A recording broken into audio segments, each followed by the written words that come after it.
अब direct method से भी संकरण है, उसका डिटर्मिनेशन करेंगे। Direct method of hybridization determination कर लेते हैं। डायरेक्ट मेथड डिटर्मिनेशन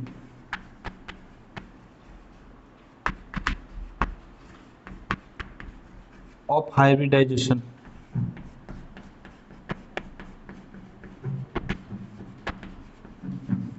संकरण ज्ञात करने की सीधी विधि है। हिंदी में क्या हो गया? संकरण ज्ञात करने की सीधी विधि। Direct method determination of hybridization, संकरण ज्ञात करने की सीधी मेथड है। तो उसके लिए आपको कुछ तत्वों के जो इलेक्ट्रॉनिक कॉन्फ़िगरेशन है, उनके सहजी कोष में इलेक्ट्रॉन कितने आ रहे हैं, वैलेंस शेल इलेक्ट्रॉन, सहजी कोष में इलेक्ट्रॉन आ रहे हैं वैलेंस शेल इलेक्ट्रॉन, उनको आपको ध्यान में रखना पड़ेगा। वैलेंस शेल इलेक्ट्रॉन, उनके नंबर आपको याद रखने पड़ेंगे। नंबर मतलब उनके कितनी संख्या आ रही है वैलेंस शेल इलेक्ट्रॉन, वो ध्यान में करना पड़ेगा। तो सबसे पहले जो वर्ग संख्या 1 है, एस और पी ब्लॉक, उनको आपको स्टडी करनी पड़ेगी। S block and P block. S block की शुरुआत वर्ग 1 2 और पी ब्लॉक है वो आपके 1 से 13 से 18 के बीच में है। तो उसके लिए आपको क्या स्टडी करनी पड़ेगी? पीरियोडिक टेबल है, उसका आपको थोड़ा सा डिटर्मिनेशन करना पड़ेगा, क्योंकि आपके सिलेबस में भी है। तो वो अध्ययन करके और अपन डायरेक्ट मेथड से निकाल सकते हैं। जो आपकी पीरियोडिक टेबल है हेनरी मोजले की, उसमें एस ब्लॉक है वर्ग संख्या 1 और वर्ग संख्या 2। वर्ग संख्या 1 में सबसे ऊपर कौन है? हाइड्रोजन। और उसके बाद कौन है वर्ग संख्या 2 में? सबसे ऊपर beryllium. Hydrogen, lithium, sodium, potassium, rubidium, caesium और ट्रेंशियम। ठीक है।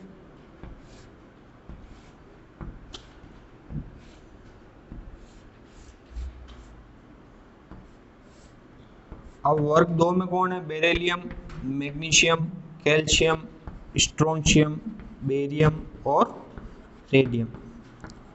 जो वर्ग होते हैं वो आपके क्षैतिज होते हैं, वर्ग संख्या 1 और 2। और जो ऊर्ध्वाधर हैं जैसे इस प्रकार, तो वो आवर्त कहलाते हैं। आवर्त कितने हो गए? 1 2 3 4 5 6 7। ठीक है। जो पीरियड है, पीरियड का मतलब आवर्त, उनकी संख्या आवर्त सारणी में कितनी है? 7। 7 तो आवर्त है। और वर्ग कितने हैं? वर्ग है 18। आवर्त जिनको कहते हैं पीरियड 7 और वर्ग क्लास, उनकी संख्या कितनी है? 18। 1 2 में कौन से ब्लॉक के एलिमेंट है? एस ब्लॉक के एलिमेंट है। अब आपके आगे जो आएगा वो वर्ग संख्या कहाँ से कहाँ तक? 3 से लगा करके और 12 तक, वो कौन से ब्लॉक के तत्व आएंगे? अंतिम इलेक्ट्रॉन डी ब्लॉक में जाता है, इसलिए इन्हें डी ब्लॉक के तत्व कहते हैं। वो आवर्त सारणी कहाँ से शुरू होंगे? आपके चौथे आवर्त से शुरू होंगे। कौन से आवर्त से शुरू होंगे? चौथे आवर्त से शुरू होंगे। स्कैंडियम 21 से लगा करके जिंक तक की सीरीज होगी 30 तक। और इसी प्रकार आपके यहाँ पर इट्रियम 39 से लगा करके रुबिडियम, सीजियम, और फिर वापस आपके सीडी 48 तक आ जाएगी। और यहाँ पर लेंथेनम से लगाकर 57 नंबर से लगा करके और मरकरी 80 तक वो आ जाएगी। वो सब आपके ये कहाँ पर है? ये 12th में है। इनका अध्ययन आप 12th में करोगे। 11th में वापस आपके पी ब्लॉक आ गया। वर्ग संख्या कहाँ है? ये वर्ग संख्या वापस कौन सी आ गई? 13। 13 के बाद 14 15 16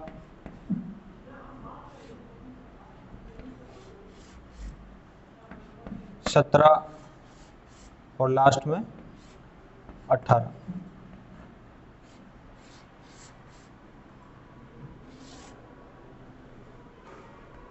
इस प्रकार जो आवर्त सारणी है वो आपके आवर्त सारणी हो गई। अब इसमें कौन कौन होंगे? बेरिलियम 4 नंबर है, boron, carbon, nitrogen, oxygen, fluorine, neon, और ऊपर कौन आ गया? हीलियम। बोरोन के बाद वापस तीसरे आवर्त में कौन आ गया? एल्यूमिनियम। चौथे आवर्त में कौन आ गया? गैलियम। पांचवें आवर्त में कौन आ गया? इंडियम। छठे आवर्त में कौन आ गया? थैलियम। आप भी बना लेना कॉपी में, क्योंकि आवर्त सारणी जो आपके डायरेक्ट मेथड है हाइब्रिडाइजेशन का, तो वो आपको निकालने के लिए भाई ये आईआईटी और पीएमटी में भी ये सिखाते हैं, तो वो डायरेक्ट मेथड कैसे आप on the trick, on the finger आप निकाल सकते हो कि भाई वो कैसे निकालना है। तो ये आपको टेबल धीरे धीरे याद करनी पड़ेगी 11th में, तो आपके काम पे भी काम आएगी, 12th में भी काम आएगी। बेस मजबूत करना है, कार्बन के बाद सिलिकॉन, सिलिकॉन के बाद जर्मेनियम, जर्मेनियम के बाद टिन, टिन के बाद lead, nitrogen, phosphorus, arsenic, antimony और बिस्मिथ, ठीक है।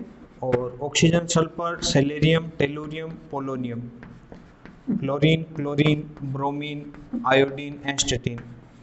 और ये आपके अक्रिय गैस है, सब में अष्टक पूरा, हीलियम, नियोन, आर्गन, क्रिप्टॉन अभिक्रिया करती नहीं है, जिनोन, रेडॉन। ये परमाणु क्रमांक 5 है, 5, 6, 7, 8, 9, 10 पे आ गए, वापस 13, 13, 14, 15, 16, 17, 18 पे आ गए। ये कितने हैं? 31, 32, 33, 34, 35, 36 पे आ गए। इंडियम 49 नंबर है, 50, 51, 52, 53, 54 पे आ गए, ठीक है। ये आप बना लेना।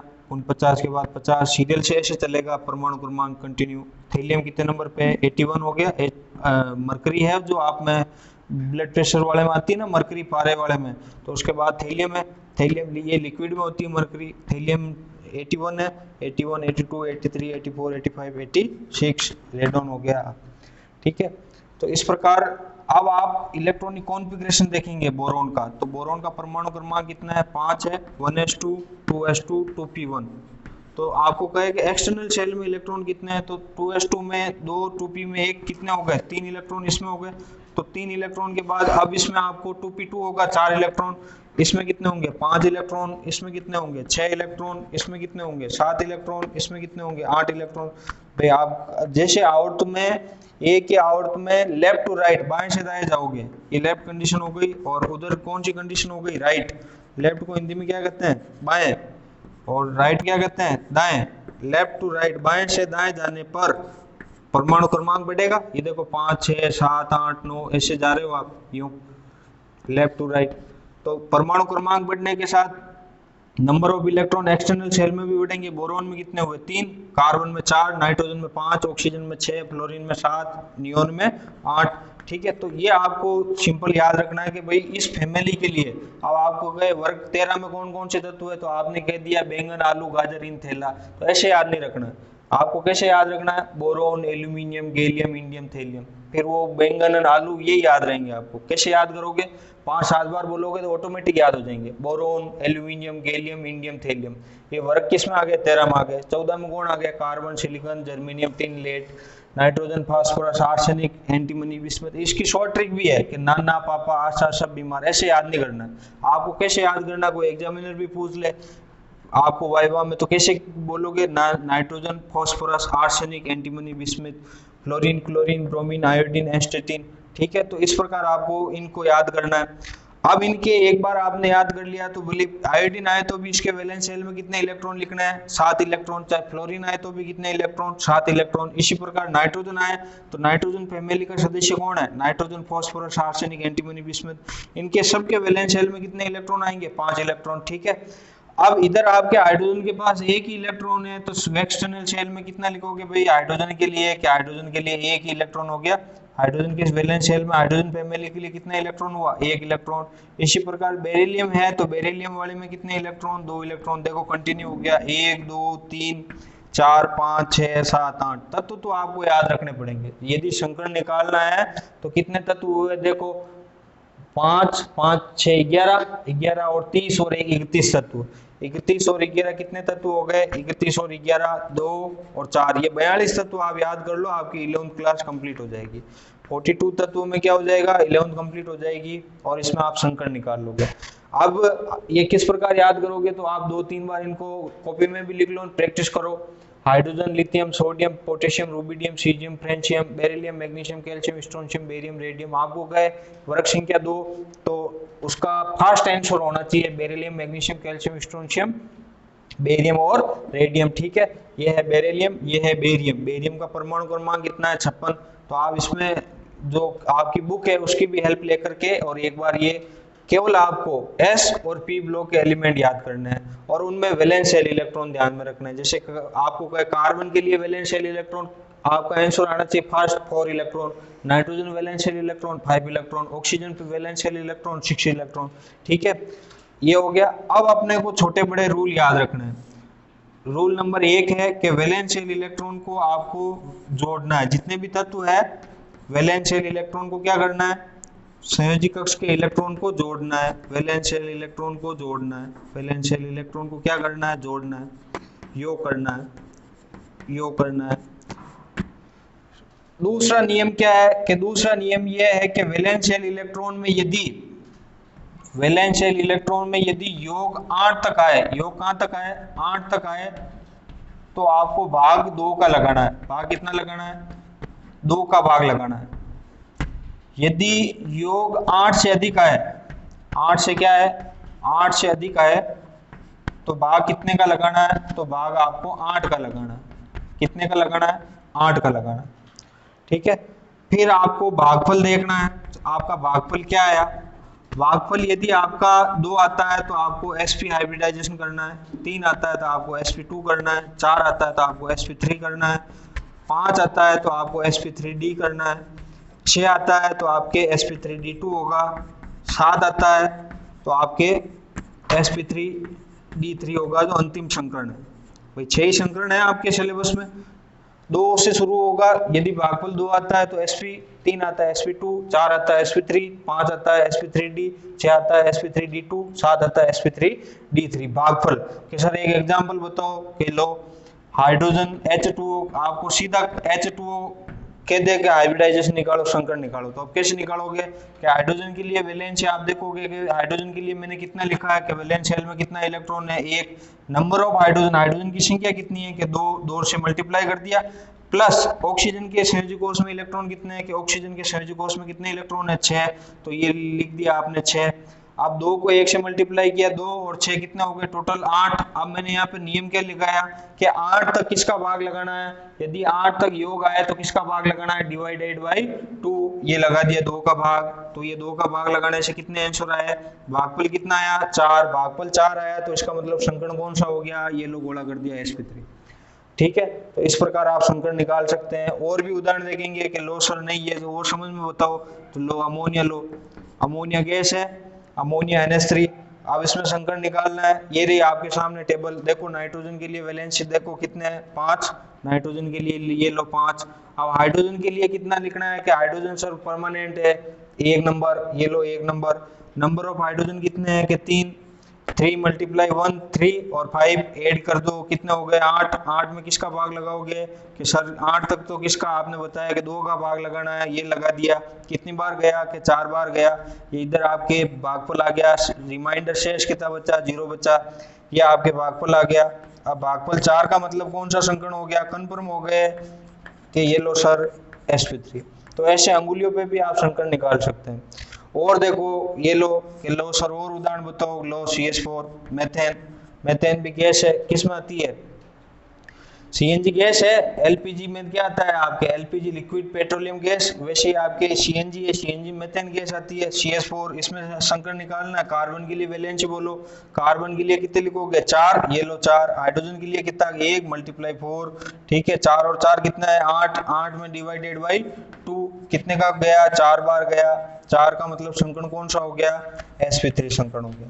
ठीक है, तो इसमें आपके अमोनिया भी हो गया, जल भी हो गया, CH4 भी हो गया।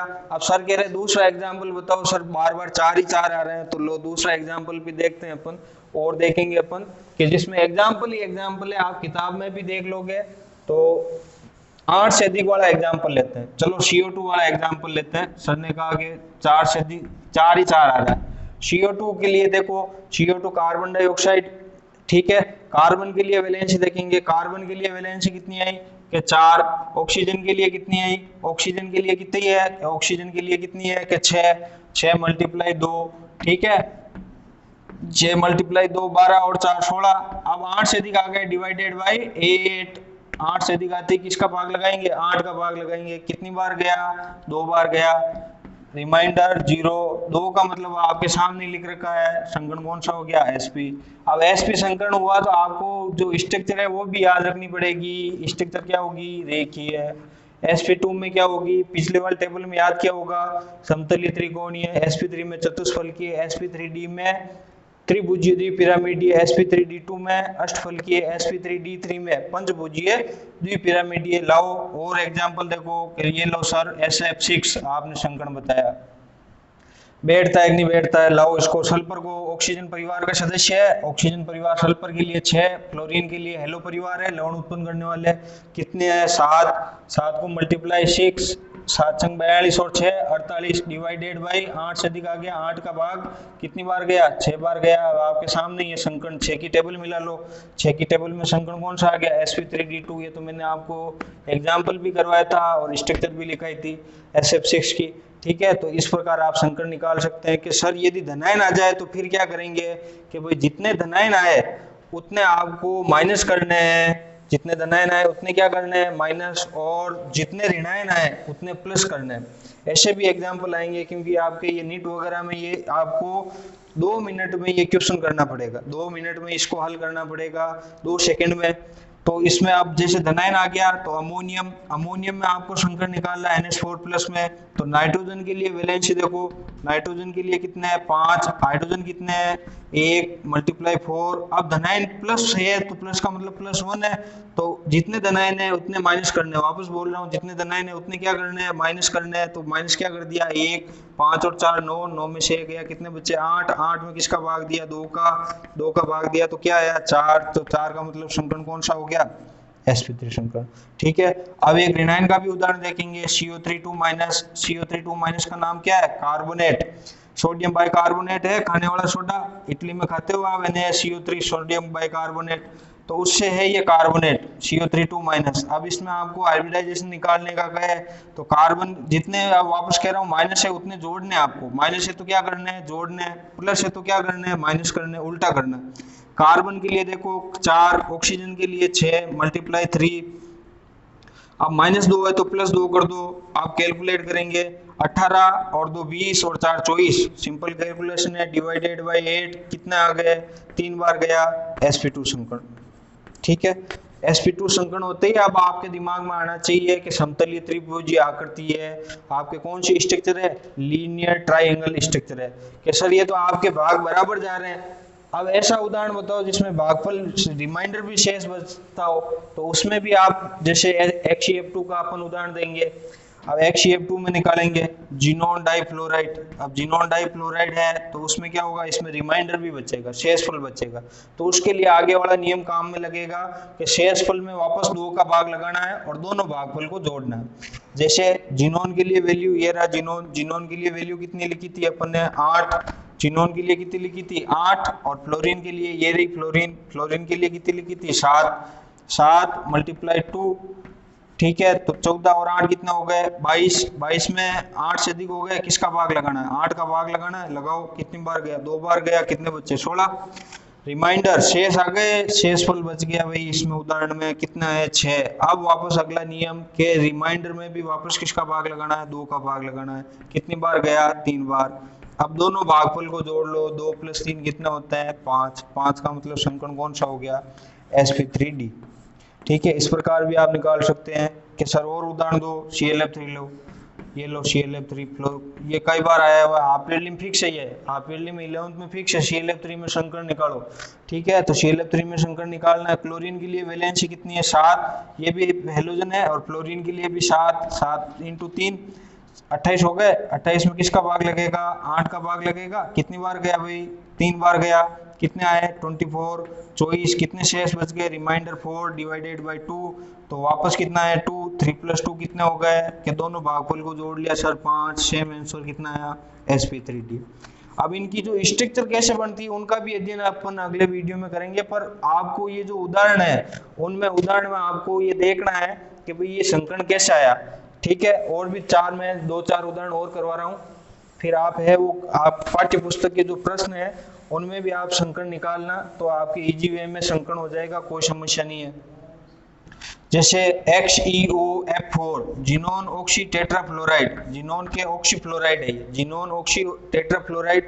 अब जिनोन के लिए वैल्यू कितनी आ गई 8, ऑक्सीजन के लिए वैल्यू कितनी आ गई, ऑक्सीजन के लिए 6, के फ्लोरीन के लिए 7 मल्टीप्लाई 4, ठीक है, जोड़ दो 28, 28 और 6 कितने हो गए 34, 34 और 8, 34 और 8 कितने हो गए 42, डिवाइडेड बाई 8 कितनी बार गया 5 बार, कितना है 2, 2 में किसका भाग 2 का भाग, ठीक है, दोनों भागफल को जोड़ दो 5 + 1, 5 + 1 का मतलब क्या हुआ 6, संकरण कौन सा हुआ sp3d2 ऑक्टाहेड्रल स्ट्रक्चर होगी, ठीक है। इसी प्रकार आपके गए SO2 में संकरण निकालो, sulphur dioxide gas, sulphur dioxide gas है उसमें संकरण निकालो SO2 में, तो सल्फर के लिए वैल्यू कितनी है, ऑक्सीजन परिवार का ही है 6, ऑक्सीजन के लिए वैल्यू 6 मल्टीप्लाई 2, 18 में किसका भाग लग जाएगा 18 में 8 का भाग लग जाएगा, कितनी बार गया 2 बार गया, रिमाइंडर कितने बच्चे 2, 2 में किसका भाग 2 का भाग, कितनी बार गया 1 बार गया, 2 + 1 कितने आ गए 3, 3 का मतलब संकरण कौन सा हो गया sp2। तो कोई भी एग्जाम्पल यदि आपको दे दे तो आप निकाल सकते हैं, आपको होमवर्क भी मैं दे रहा हूँ, XeO3 में आप निकालना XeO3 में कौन सा संकरण आएगा, और भी देखना आप उदाहरण, जैसे आपके PCl5 है, ठीक है, PCl5 में संकरण कौन सा आएगा, IF7 में संकरण कौन सा आएगा, ठीक है, XeF6 में संकरण कौन सा आएगा, आप चारों जो संकरण है वो निकालना, और फिर अगले वीडियो में है मैं इनकी स्ट्रक्चर भी आपको बताऊंगा।